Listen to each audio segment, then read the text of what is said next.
I'm not the one to fear, Prime. There is a darkness coming. In this video, we'll expose itong satanic na Mobile Legends dahil maraming Kristiyano ang nahuhumaling at nabibitag ng larong ito. Welcome to Mobile Legends! At dahil nandito na tayo sa kawakasan, patindi ng patindi rin ang mga pakana at pandaraya ng Diablo dahil alam niyang kaunting panahon na lamang ang natitira sa kanya. At kasama niya dito ang kanyang mga kampo na bumagsak mula sa langit. Ipapakita din natin na ang mga fallen angels na ito ay inihahanda na ang pag-ahon ng dalawang beast na tinutukoy sa Revelation 13.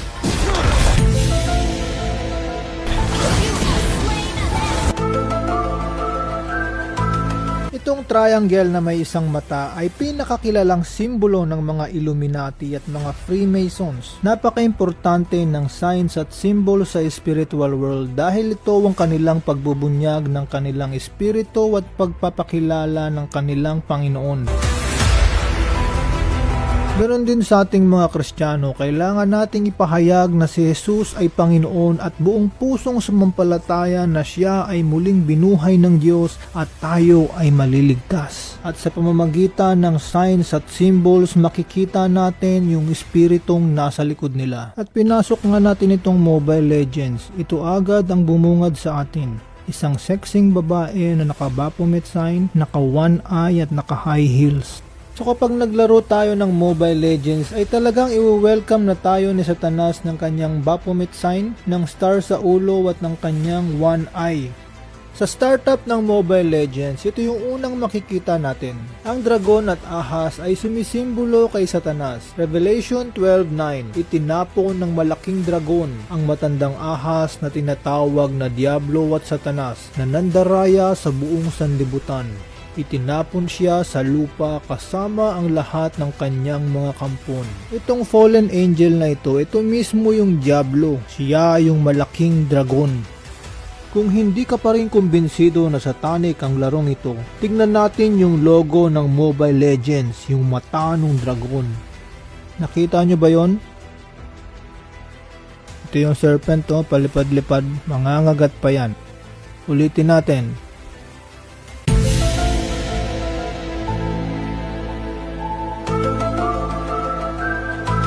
Ang daming 6, sinisigurado talaga ng dragon na sa impyerno yung punta natin. Wait, there's more.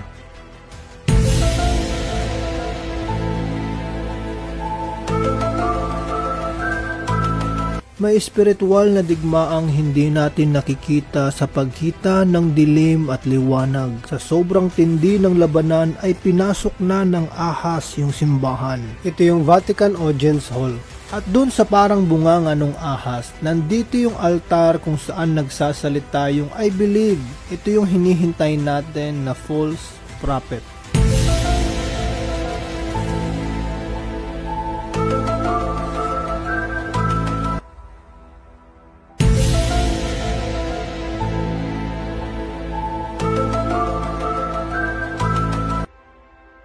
And syempre, yung mga evangelist ni Satanas is doing a very good job para ma-influence yung mga kaluluwa sa kadiliman. Imagine sa isang music video nila na ito, 1.7 billion na kaluluwa ang hinihila nila sa kadiliman. Panoorin natin yung music video nila na How You Like That na may 1.2 billion views. Ito yung magpapatunay na talagang inihahanda na nila yung false prophet at yung antichrist. Sa umpisa pa lang ay makikita na natin itong parang avatar ng fallen angel tsaka dalawang apoy. Itong dalawang apoy ay nagre-represent sa dalawang tao.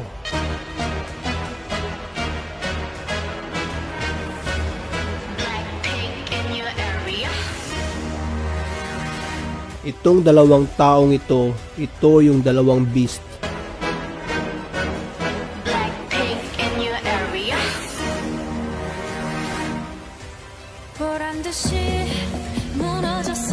Nadurog ako sa harap mo.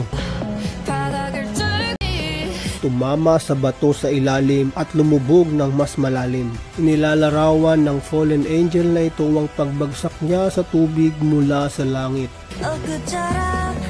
잡겠다고 upang abutin hanggang sa huling piraso ng pag-asa.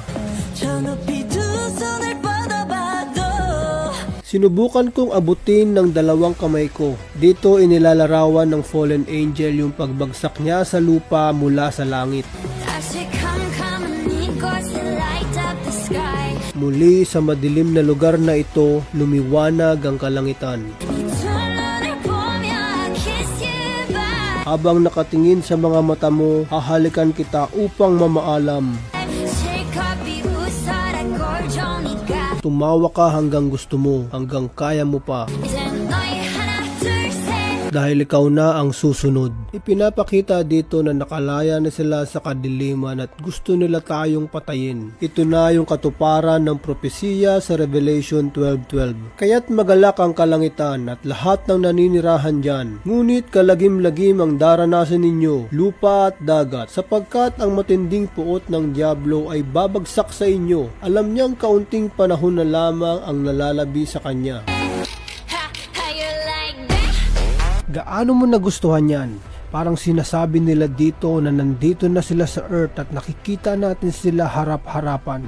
Now, look at you, now look at me. Look at you, now look at me. Look at you, now look at me. How you like that? Dito ipinapakita yung donkey sa harapan ng pinto na naghihintay sa King, ang ating Panginoong Jesus. At bago lumabas yung King sa pinto ay magpapakita itong ahas, ang Diablo.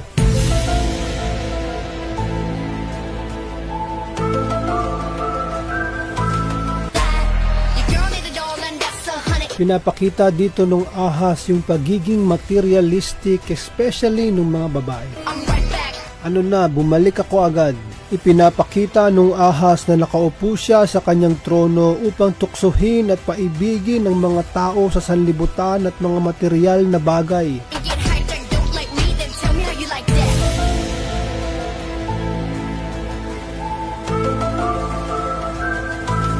Kung anong ayaw ng Diyos, yun ang pinapagawa ng ahas sa mga tao. Kung mapapansin ninyo, bumabalik tayo sa Garden of Eden kung saan tinukso ng ahas si Adan at si Eva. Nandito yung ahas, yung prutas ng kaalaman ng masama at mabuti, at si Eva na nakurap ng kasalanan. Ngayon ay ibabalik na tayo ng Diyos sa paraiso, kaya kailangan nating isuka ang lahat ng pinakain sa atin na espiritu ng ahas. Alahas, cosmetics, artificial beauty, lipstick, kulay ng kuko, kulay ng buhok, maikling buhok, spaghetti, fitted na damit, leggings, hikaw, kwintas, singsing, lahat ng yan ay pag-ibig sa sanlibutan, pagnanasa ng laman, ng mata at pagmamalaki sa buhay. Ganyan sinisira ng ahas ang mga tao. So come on, Nico, so shine like the stars. Sa madilim na lugar na ito, kumikinang na parang mga bituin. 금미소를 띠며 I kiss you goodbye. May ngiti sa aking mukha, hahalikan kita upang mamaalam. 실컷 비웃어라 꼴좋으니까 이제 너희 하나 둘셋 Tumawa ka hanggang gusto mo, hanggang kaya mo pa, dahil ikaw na ang susunod. Ang mga itim na payong ay sumisimbolo sa mga fallen angels at bumagsak sila para pumatay, manira at magnakaw. how you like that? At magagawa nila ang kanilang mga balak sa pamamagitan ng langis na sumusuporta sa kanila. Now, look at you, now look at me. Look at you, now look at me. Look at you, now look at me. How you like that? 나에게 이른 채로 추락했던 날 Ang araw na nahulog ako nang wala ang aking mga pakpak. 어두운 하늘 속에 갇혀 있던 날 Ang mga madilim na araw na ako ay nakakulong. 그때쯤에 넌 날 끝내야 했어. Dapat tinapos mo na ako nung nagkaroon ka ng pagkakataon. Look up in the sky, it's a bird, it's a plane.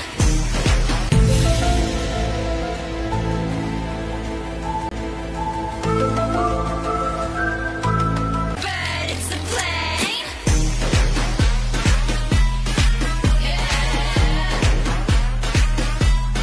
Bring out the ball, bitch.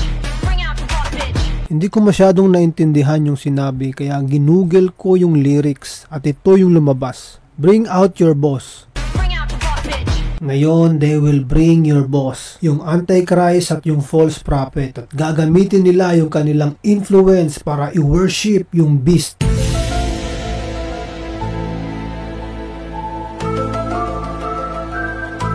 Ginagamit ng ahas ang entertainment upang manatiling tulog at bulag ang mga tao sa katotohanan. At gagamitin niya ang mga idols na ito para sambahin siya ng mga tao at tatakan sila ng marka ng halimaw. At pahihintulutan ng Diyos ang dalawang ito na maghari sa sanlibutan sa loob ng 42 months o 3.5 years. At ang mananatiling tapat hanggang wakas ang siyang maliligtas. Of all the threats,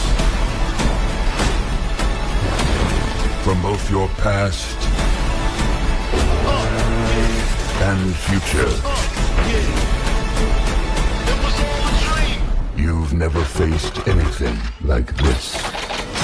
Mateo 24:21. Sapagkat sa panahong iyon, ang mga tao ay magdaranas ng matinding kapighatian na hindi pa nararanasan mula pa ng likhain ng sanlibutan hanggang sa ngayon, at hindi na mararanasan pa kahit kailan. Napansin nyo ba itong tatlong parang bulalakaw na bumagsak sa tubig? Ang tatlong ito ay espiritu ng mga demonyong gumagawa ng mga kababalaghan. Revelation 16:13. At nakita kong lumalabas mula sa bunganga ng dragon at ng halimaw at ng huwad na propeta ang tatlong karumal-dumal na espiritong mukhang palaka, at ang mga ito ay mga espiritu ng mga demonyong gumagawa ng mga kababalaghan. Pinuntahan nila ang lahat ng hari sa daigdig upang tipunin para sa labanan sa dakilang araw ng Diyos na makapangyarihan sa lahat.